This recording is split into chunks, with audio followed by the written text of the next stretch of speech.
Bonjour à tous, je suis très heureux de vous retrouver.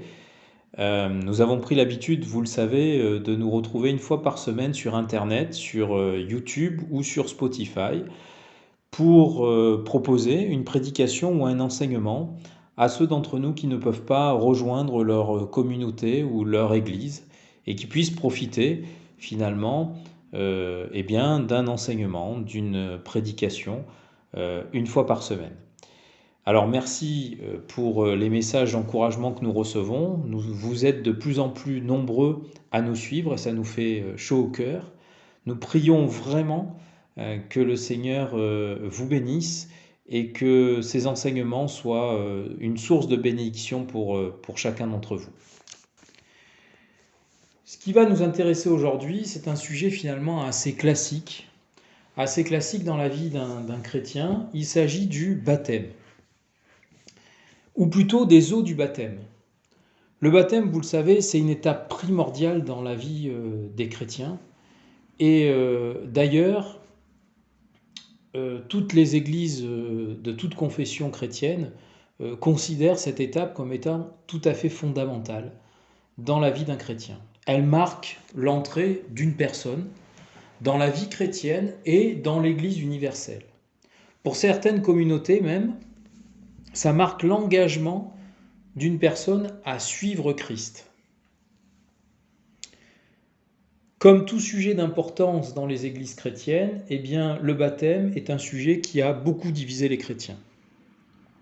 Savoir si nous devons baptiser par immersion ou par aspersion, savoir encore si nous devons baptiser les enfants ou les adultes, sont clairement des questions qui divisent aujourd'hui les communautés chrétiennes et, dirions-nous, vraiment malheureusement. Vous savez, notre mission œcuménique unité n'a pas vocation à rentrer dans ces débats. Au contraire, elle cherche des moyens qui nous permettent de vivre de manière pratique, de manière concrète, l'unité entre chrétiens. Et la mission qui est la nôtre est bien entendu de pouvoir prêcher l'unité chrétienne. Alors la question qu'on va bien sûr se poser aujourd'hui n'est pas une question qui va permettre de statuer sur ces débats, et nous nous en gardons bien d'ailleurs. La question que nous allons nous poser, c'est de savoir pourquoi le baptême finalement se fait-il dans de l'eau ou avec de l'eau. Et en approfondissant un petit peu ce questionnement, on va s'interroger sur ce que la Bible, dans son ensemble, nous apprend sur la portée spirituelle et symbolique de cet élément qui est l'eau. En guise d'introduction, vous le savez, j'ai pris l'habitude et j'aime définir les termes d'une prédication ou d'un enseignement, et je ne vais pas faillir à mes habitudes, et je vais donc tenter de vous définir le terme eau. Le terme eau se retrouve à la fois dans l'Ancien Testament, qui, je le rappelle, a été écrit en hébreu, et dans le Nouveau Testament, qui a été écrit en grec. Dans l'Ancien Testament, le terme eau est traduit par le mot hébreu maïm, qui est masculin, et qui signifie danger, violence, chose transitoire ou rafraîchissement. C'est déjà un premier enseignement que de voir que le mot maïm, le mot eau en hébreu, maïm, signifie chose transitoire ou rafraîchissement. Ça veut dire chose transitoire, ça veut dire qu'il y a sans doute derrière ce terme l'idée d'une transformation, l'idée d'une situation qui ne va pas perdurer. Regardons maintenant l'équivalent de ce terme en grec, cette fois, dans le Nouveau Testament. Le mot eau est traduit par le grec oudor, qui signifie tout à la fois l'eau des fleuves, l'eau de la mer, l'eau des lacs, mais aussi l'eau comme élément primaire, ou encore l'eau qui est venue dans le monde avant le déluge.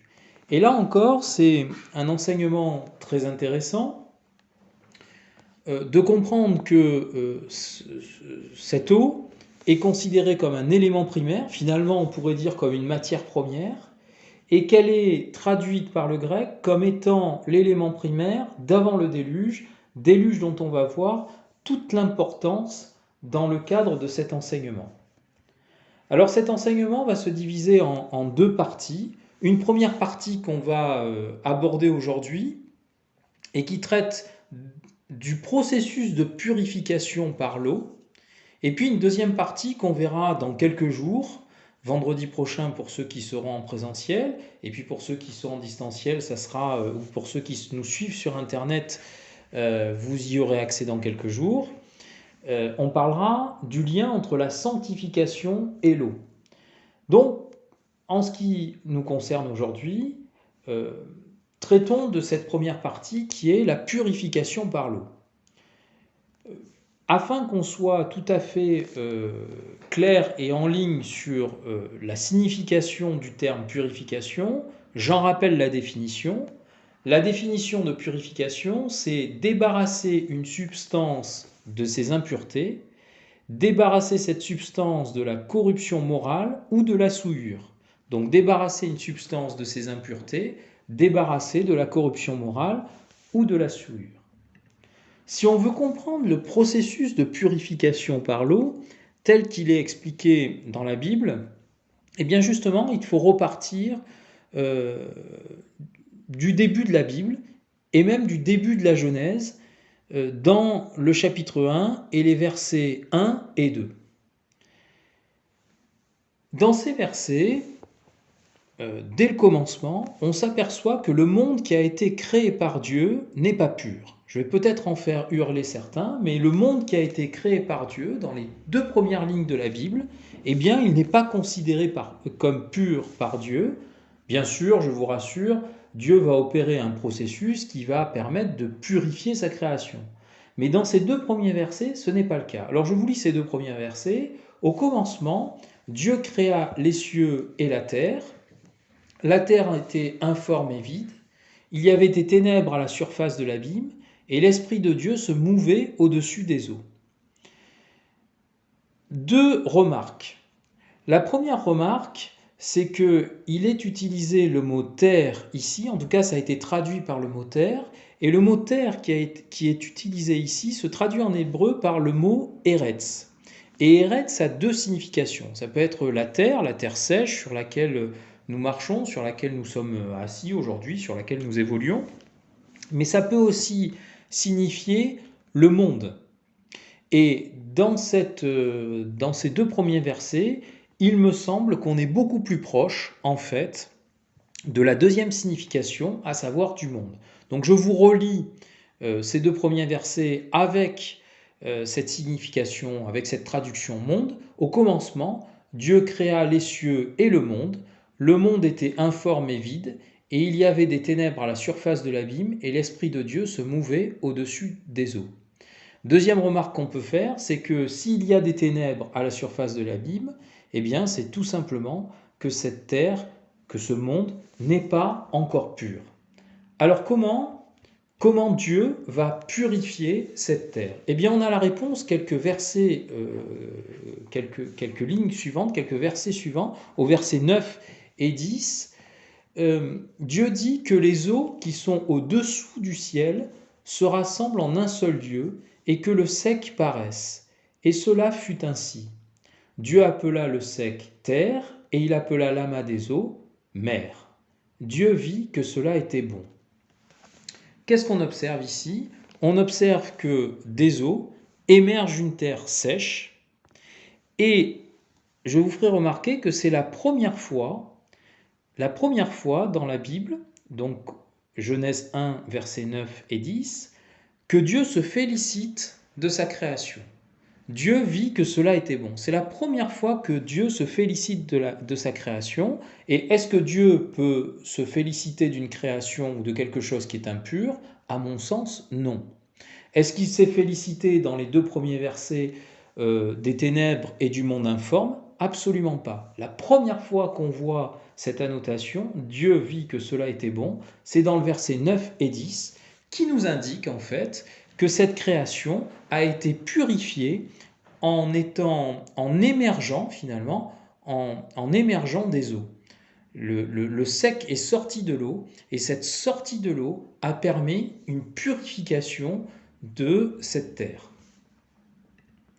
On va aller plus loin et confirmer finalement cet indice, c'est que malheureusement, l'homme va être créé par Dieu. Bon, l'homme va être créé par Dieu et l'homme va être amené à souiller la terre. Et si je demandais aux chrétiens que vous êtes, à savoir quel est le premier homme qui a souillé la terre, je pense que beaucoup de chrétiens me répondraient Adam. Or, ce n'est pas Adam, c'est Caïn. C'est Caïn qui a été le premier à souiller la terre. Pourquoi Caïn et pas Adam? Adam a été créé à partir de la terre qui était considérée comme pure. Je rappelle que cette terre a émergé des eaux, qu'ayant émergé des eaux, elle est pure, et qu'Adam a été fabriqué finalement à partir de cette terre pure. Or, quand Dieu prend quelque chose de pur et le transforme en autre chose, il le transforme en quelque chose de saint. En réalité, Adam a été sanctifié dans sa création et il a même été placé au centre du jardin, c'est-à-dire dans le Saint des Saints, dans l'endroit le plus saint de la création. Pourquoi?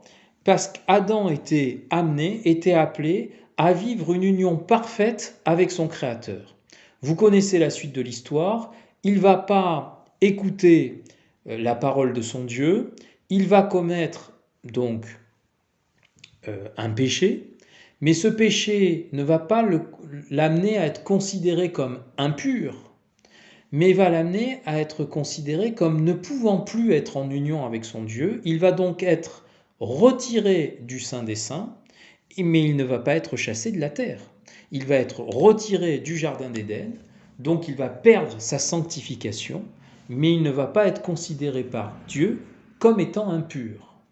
Dieu lui dira, bien, tu vas aller sur la terre, tu n'es plus au centre du jardin, tu es séparé de moi, il y a une distance qui se crée, il n'est donc plus sanctifié, mais il ne perd pas finalement sa pureté. En tout cas, il n'a pas contribué à rendre impure la terre sur laquelle il vivait.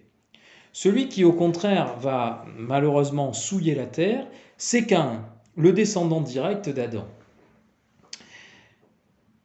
Caïn a un frère, Abel, qui va offrir une offrande à Dieu, et cette offrande va être agréée par Dieu. Caïn, à son tour, va offrir une offrande, mais cette offrande ne va pas être agréée par Dieu. Alors Caïn va se jeter sur son frère Abel et va tuer son frère par jalousie. Dans la Genèse, au chapitre 4 et du verset 10 au verset 12, eh bien, Dieu exprime sa désapprobation de cet acte et il nous fait comprendre que cet acte a conduit Caïn à souiller la terre sur laquelle il vit. Voilà comment c'est exprimé. Et Dieu dit, « Qu'as-tu fait ? La voix du sang de ton frère crie de la terre jusqu'à moi. Maintenant tu seras maudit de la terre, qui a ouvert sa bouche pour recevoir de ta main le sang de ton frère. Quand tu cultiveras le sol, il ne te donnera plus sa richesse, tu seras errant et vagabond sur la terre. » Ici, qu'est-ce qu'on remarque? Eh bien, on remarque qu'en fait, Caïn, ayant tué son frère, a versé le sang, que le sang qui a été versé sur cette terre a souillé cette terre qui était censée être pure. Et donc ce sang a souillé la terre, et cette terre ne peut plus être fertile, elle ne peut plus produire sa richesse pour Caïn. La suite de l'histoire n'est pas meilleure, puisque les souillures multiples vont continuer jusqu'à l'époque de Noé. Vous connaissez tous cet épisode, jusqu'à l'époque de Noé. Et dans Genèse au chapitre 6 au verset 12, Dieu va faire le constat que la terre est complètement corrompue, qu'elle est complètement souillée. Voilà comment il le dit, Dieu regarda la terre et voici elle était corrompue, car toute chair avait corrompu sa voie sur la terre. L'homme donc, jusqu'à Noé, a souillé la terre, cette terre qui avait été créée pure et qui avait été purifiée par les eaux et donc par Dieu. Qu'est-ce que va faire Dieu? Bien sûr, il va se mettre en colère, sa première lecture, il arrête la décision de détruire toute la terre, mais on peut on peut comprendre ce passage aussi comme ayant une deuxième signification, c'est que Dieu va prendre la décision finalement de repurifier, de purifier une deuxième fois cette terre. Et qu'est-ce qu'il va faire? Il va faire tomber un déluge pendant 40 nuits et 40 jours. Les eaux vont monter jusqu'au sommet des montagnes, nous dit l'Écriture, et il va détruire toute forme de vie, végétale, animale, humaine, à l'exception de Noé et de toute sa famille, qu'il va réunir dans une arche, et Noé va recueillir dans cette arche un couple de chaque espèce animale. Alors pendant 40 nuits, il y a le déluge, et puis au bout de 40 jours et 40 nuits, les eaux entament une décrue, jusqu'au moment où Noé peut sortir de l'arche. Et dans Genèse 9, au verset 1, on s'aperçoit que Dieu va exprimer une bénédiction tout à fait similaire à la bénédiction qu'il avait faite à Adam jadis. Il le dit de la manière suivante: « Soyez féconds, multipliez-vous et remplissez la terre. » Ça veut dire que cette terre qui avait été souillée, qui avait été corrompue par l'homme, eh bien, par le fait qu'elle ait été complètement inondée, complètement immergée dans l'eau, et que cette fois elle est de nouveau émergée de l'eau, qu'elle a de nouveau émergé de l'eau, eh bien cette terre a été de nouveau purifiée. Dieu va se repentir de sa colère et va se repentir de sa destruction, et ça aboutit à une alliance que vous connaissez, où Dieu prend l'engagement de ne jamais plus détruire la terre à cause de l'homme. Il arrive aussi parfois que ça soit non pas la terre qui soit souillée par les hommes, mais que ça soit les hommes eux-mêmes qui se souillent finalement eux-mêmes en tant qu'êtres qui a été prévu pour être, nous avons été prévus pour être purs aux yeux de Dieu, et même nous avons prévu, nous avons été conçus pour être saints. Alors nous ne sommes pas saints, et il arrive bien des fois que nous devenions même impurs aux yeux de Dieu. Et c'est ce qui va se passer pour le peuple juif. Pendant des années et des années, voire des siècles, ce peuple va se corrompre en priant des dieux fabriqués de mains d'hommes, c'est-à-dire des idoles finalement. Et Dieu va considérer, bien entendu, que c'est une forme de souillure, c'est une forme de corruption. Et à multiples reprises, il va envoyer des guerres, il va envoyer des maladies, il va disperser son peuple aux quatre coins de la terre. Pourtant, ce peuple qu'il avait amené sur une terre promise, la terre que nous appelons sainte, sur une terre promise, sur la terre qu'il leur avait promis, mais quand bien même, il va opérer une grande délivrance en Égypte, vous le savez, il va les délivrer de la main des Égyptiens, il va leur donner à manger dans le désert, il va leur donner à boire, et malgré tout ça, ce peuple va se corrompre et va lui être infidèle. Mais Dieu va à chaque fois revenir vers son peuple parce qu'il a promis que c'était le peuple qu'il avait choisi. Et dans Ézéchiel au chapitre 36 au verset 25 et 27, il dit la chose suivante, chose très importante: « Je répandrai sur vous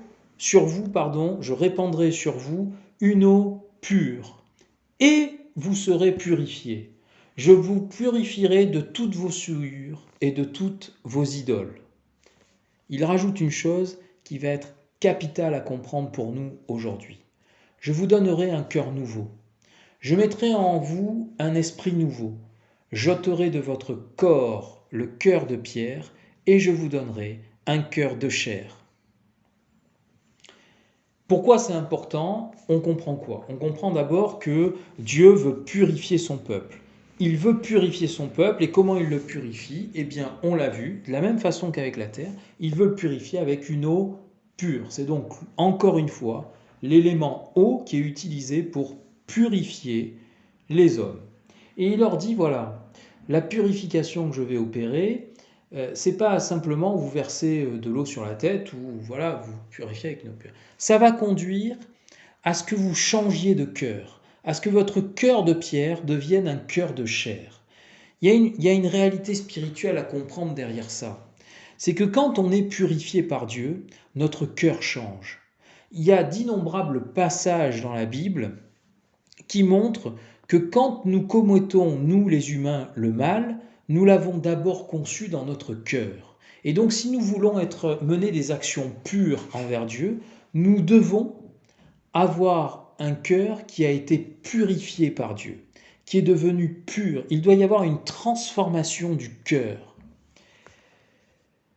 Vous vous souvenez, ça nous appelle, cet élément nous amène dans le Nouveau Testament cette fois, dans l'évangile de Jean au chapitre 9. Et je ne sais pas si vous vous souvenez, mais il y a un auteur que j'aime beaucoup qui s'appelle Saint-Exupéry, qui, dans Le Petit Prince, a dit « L'essentiel est invisible aux yeux, on ne voit bien qu'avec le cœur ». Et c'est quelque chose que beaucoup de théologiens finalement auraient pu écrire, parce que dans la Bible, beaucoup de versets, les choses ne sont pas dites comme ça, mais beaucoup de versets convergent vers cette idée.